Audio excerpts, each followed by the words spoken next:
A massive winter storm is taking aim at more than 60 million Americans. No snow for us, but parts of the viewing area have been dealing with rain and even sleet. Yeah, and we have team coverage of our winter weather with Eric Miller standing by in the WRAL Storm Tracker. We do want to begin, though, with meteorologist Elizabeth Gardner right now in the WRAL Severe Weather Center. Still watching the rain here. Really, our potential for any freezing precipitation is mostly over. We still have up near the Virginia line temperatures close to freezing, but the precipitation is tapering off very quickly. This is going to be the back edge of it. And so the back edge of it is already clear. The I-85 corridor and folks north, you're mostly done. You might get a little drizzle, a little sprinkle as we get through the afternoon, but that's going to be the bulk of the measurable rainfall. And gradually in the next hour, it slips completely out of the viewing area. So we're almost done with this. You can see it's tapered off here. Just again, a little purple showing up there due to the fact that the temperature is very close to freezing. Not likely to be any more of ice accumulation, but we did have a little bit of that in some spots this morning. A few viewers said, yeah, we've got a little bit of a glaze of ice in our northern counties. We didn't really see problems on the roads, of course, or even on bridges, which looked like the most likely scenario. A couple of sprinkles possible through around 6 or 7 o'clock, and then we start to clear out. We get a big blast of cold air that comes in overnight tonight. Wind chills are going to bring us down into the teens for tomorrow morning. We take another look at Storm Tracker here along the northern half of the Beltline, and that's where Eric Miller is taking a look there. Eric, it looks like you are still in the middle of where the rain is falling right now, coming down on the heavier side in some places there for sure. How's it looking? I know you're probably glad to be in the car, not out of the car. Definitely glad to be in the car, Elizabeth. You could crack your thesaurus open to unpleasant, read out every adjective you can find there. That's pretty much how you sum up today on the roads.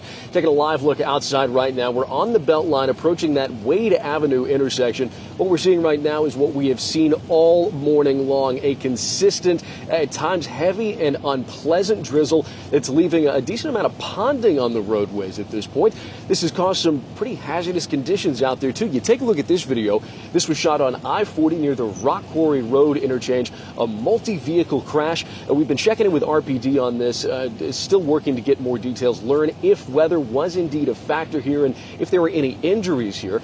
But we have heard that it's been a very busy day for Raleigh police officers out there on the roads. So many crashes like this popping up, and not just there on 40, but on the Beltline, really all over. You know, a good day to remember to slow down, take it easy, and if you do see those first responders out there, anybody who happens to be stopped because of a crash, slow down even more, give them extra space. Things are a little dangerous out there.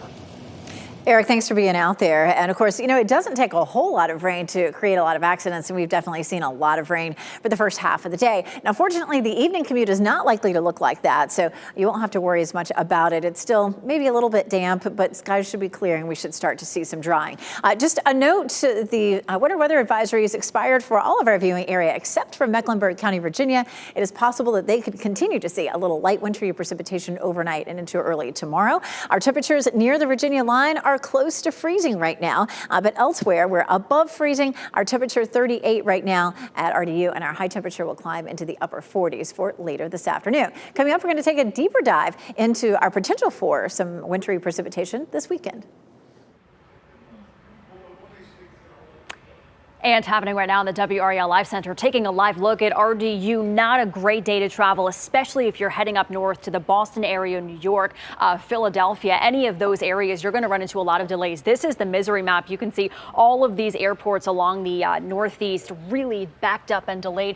Taking a look a little closer to home, delays at RDU right now stand at 71, cancellations 32. That's gone up about 10 since I was on here about 12 o'clock. So I'm going to keep an eye on this and let you know how much more this is going to go up. But if you do have a flight today, check it before you head out the door. You can certainly count on WRAL no matter what type of weather comes our way. We'll bring you live updates to any weather changes on WRAL.com, WRAL News Plus, and the WRAL app.